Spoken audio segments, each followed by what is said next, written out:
सियासी नुक्ता विद मुक्ता में आपका स्वागत है। आज हम अपने इस खास शो में बात करने वाले हैं मोदी वर्सेस नाराज इंडिया की। अरे भाई, मोदी से नाराज इंडिया की नहीं, बल्कि उस नाराज इंडिया गठबंधन की जिसके 27 दलों ने दिल्ली में चौथी बैठक तो कर ली, लेकिन आपसी मतभेद नहीं दूर कर पाए। नहीं सीट शेयरिंग पर कोई फैसला हो पाया और न ही प्रधानमंत्री के चेहरे पर। नीतीश कुमार शादी के पहले ही फूफा जी की तरह मुंह फुलाकर चले गए। 19 दिसंबर को दिल्ली के अशोका होटल में इंडिया गठबंधन की चौथी बैठक से विपक्ष को बड़ी उम्मीदें लगी थीं। आखिर विपक्ष मोदी के साथ 2024 की रणनीति को फाइनल टच जो देने वाला था, लेकिन बैठक में कुछ ऐसा हो गया जिससे विपक्ष की एकता को लेकर कई सवाल खड़े हो रहे हैं। विपक्षी दलों के इंडिया गठबंधन की चौथी महत्वपूर्ण बैठक में 27 दलों के नेता शामिल हुए। इस दौरान सीट शेयरिंग और गठबंधन के संयोजक को लेकर चर्चा हुई, लेकिन नतीजा वही ढाक के 3 पार। न सीट शेयरिंग पर कोई फैसला हो पाया, न संयोजक पर, और सबसे बड़ी बात, न ही प्रधानमंत्री मोदी के खिलाफ विपक्ष के साझा उम्मीदवार पर। सूत्रों के हवाले से खबर आई कि इंडिया अलायंस मीटिंग में ममता बनर्जी ने पासा फेंक दिया। कांग्रेस अध्यक्ष मल्लिकार्जुन खड़गे के नाम के सहारे ममता बनर्जी ने ऐसा चक्रव्यूह रच दिया जिसमें राहुल गांधी से लेकर नीतीश कुमार तक पूरी तरह उलझ कर रह गए। इंडिया गठबंधन में शामिल कई नेताओं को ममता बनर्जी की ओर से कांग्रेस अध्यक्ष मल्लिकार्जुन खड़गे का नाम पीएम पद के लिए आगे बढ़ाने का अंदाजा भी नहीं था। ममता ठहरी राजनीति की पुरानी खिलाड़ी। ममता बनर्जी ने खड़गे का नाम पीएम पद के लिए लेकर एक तीर से कई निशाने एक साथ साध लिए। नीतीश कुमार को एक झटके में हाशिए पर पहुंचा दिया और राहुल गांधी को भी ठेंगा दिखा दिया। इसके बाद जब इंडिया गठबंधन की प्रेस कॉन्फ्रेंस हुई तो मल्लिकार्जुन खड़गे को खुद कहना पड़ा कि वो पीएम के उम्मीदवार नहीं बनने जा रहे हैं। चुनाव एक साथ लड़ेंगे। चुनाव के बाद पीएम का चेहरा तय किया जाएगा। कौन प्राइम मिनिस्टर बनना ये बाद में की बात है। एमपीज अगर नहीं है तो प्राइम मिनिस्टर की बात करके क्या फायदा है। तो इसीलिए हम पहले अपनी संख्या बढ़ाने के लिए एक होकर सभी लोग लड़ के हम मेजॉरिटी लाने की कोशिश करेंगे। और बीजेपी आज जो और मोदी जी बहुत इतना 1-2-3 इलेक्शन होने के बाद उनको तो इतना घमंड आया है कि अब देश में मेरे सिवाय कोई नहीं बचेगा, या दुनिया में भी मैं एक ही लीडर हूँ, प्रचार करते हैं। तो हम पहले जीतने की कोशिश करेंगे और एक होकर जीतेंगे। मजेदार बात यह है कि इंडिया गठबंधन की बैठक में जब पीएम उम्मीदवार के लिए ममता ने खड़गे के नाम का प्रस्ताव किया, तब खबर है कि अरविंद केजरीवाल ने इसका समर्थन किया।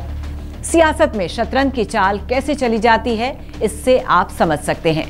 खड़गे का नाम आगे करके ममता और केजरीवाल कैसे गोटियां सेट कर रहे हैं और नीतीश कुमार को कैसे बिना कुछ कहे झटका दे दिया गया है, ये समझने के लिए ये काफी है। नीतीश कुमार भी सियासत के कच्चे खिलाड़ी नहीं है। इंडिया गठबंधन की बैठक के बाद एक और बैठक होनी थी जिसमें संयोजक का नाम फाइनल होना था। नीतीश गठबंधन की प्रेस कॉन्फ्रेंस में तो जैसे तैसे बैठे रहे, लेकिन इसके बाद किसी से नहीं मिले और दिल्ली से पटना की फ्लाइट पकड़ ली।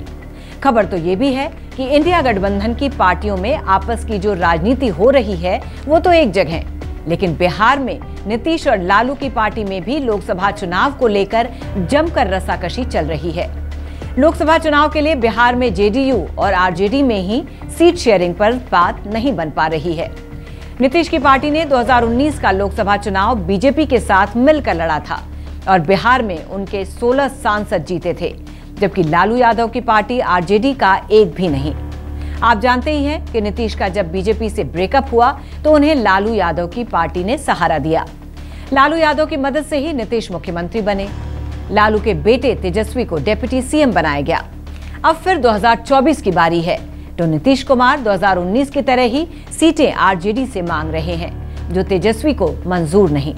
अगर इंडिया गठबंधन के दूसरे दल भी लोकसभा की सीटें मांगते हैं तो उन्हें भी देनी पड़ेंगी, खासकर कांग्रेस को।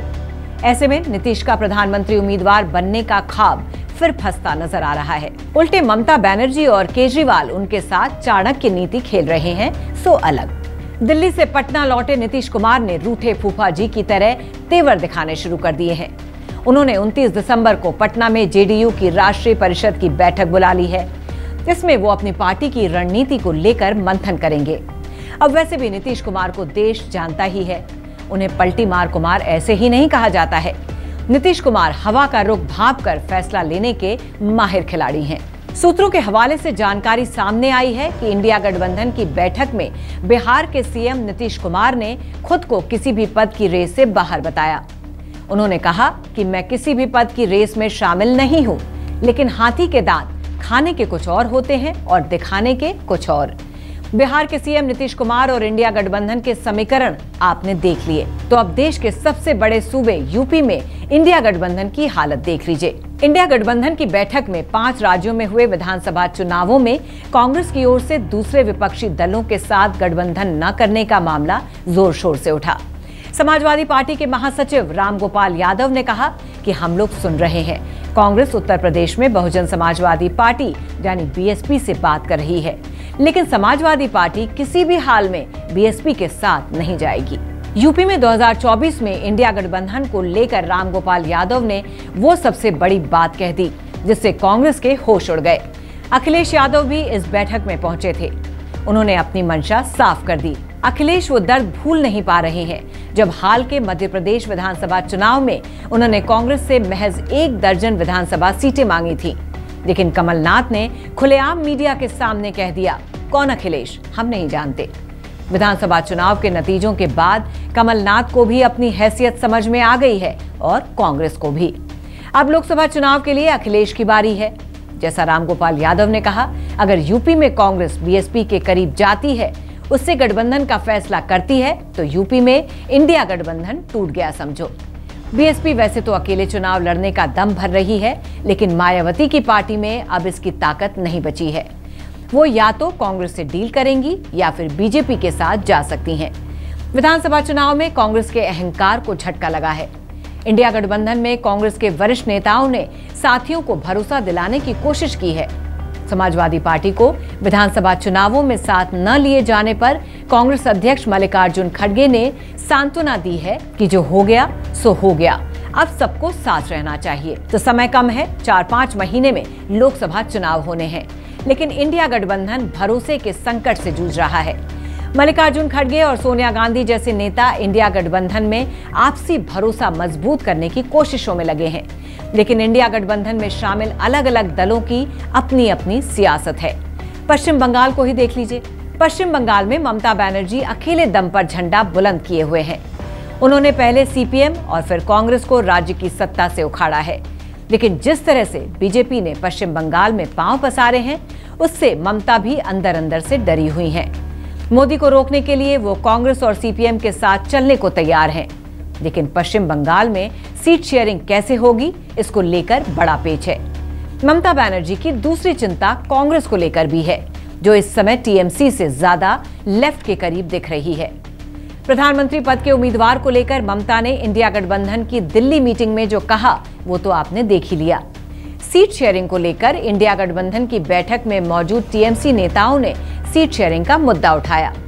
उन्होंने सीट शेयरिंग को लेकर 31 दिसंबर तक की डेडलाइन देते हुए कहा कि इस तारीख तक सभी बातचीत पूरी कर लेनी चाहिए। हम बात कर रहे हैं मोदी के मुकाबले के लिए विपक्ष के महाजुटान की, मोदी वर्सेस नाराज इंडिया की। दक्षिण भारत में भी इंडिया गठबंधन की राह आसान नहीं दिख रही है। तेलंगाना में हाल में कांग्रेस ने केसीआर की पार्टी को झटका देकर उनसे सत्ता छीनी है। केसीआर की पार्टी बीआरएस इंडिया गठबंधन में शामिल नहीं है।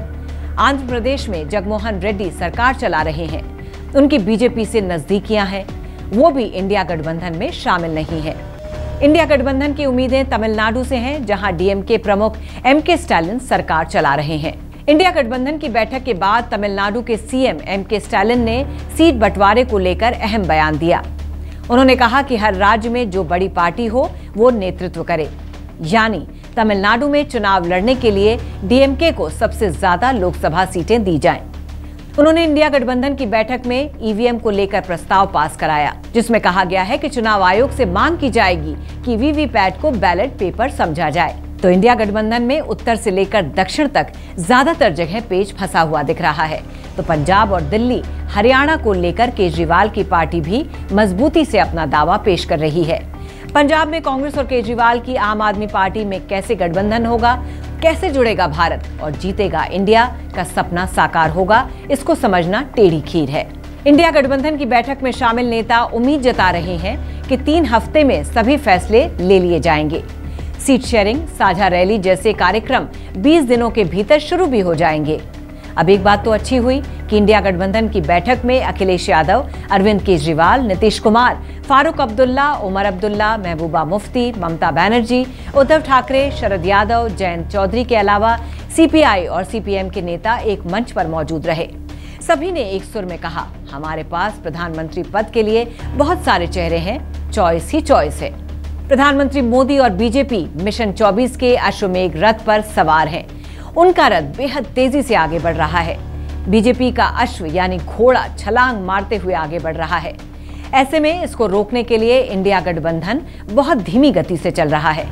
मोदी 2024 में महाविजय की तैयारी कर रहे हैं। अब की बार 400 पार का नारा दिया जा रहा है। वहीं इंडिया अलायंस अभी बैठकें करने में ही लगा है। खेल चाहे राजनीति का हो या हॉकी, फुटबॉल या क्रिकेट का, बराबरी का हो तभी मजा आता है। इस खेल को बराबरी पर लाने के लिए इंडिया गठबंधन को अभी बहुत पसीना बहाने की जरूरत है। 2024 के लिए सत्ता पक्ष और विपक्ष की हलचल पर आगे भी नुक्ताचीनी करते रहेंगे। बने रहिए आप हमारे साथ, देखते रहिए श्रेष्ठ भारत।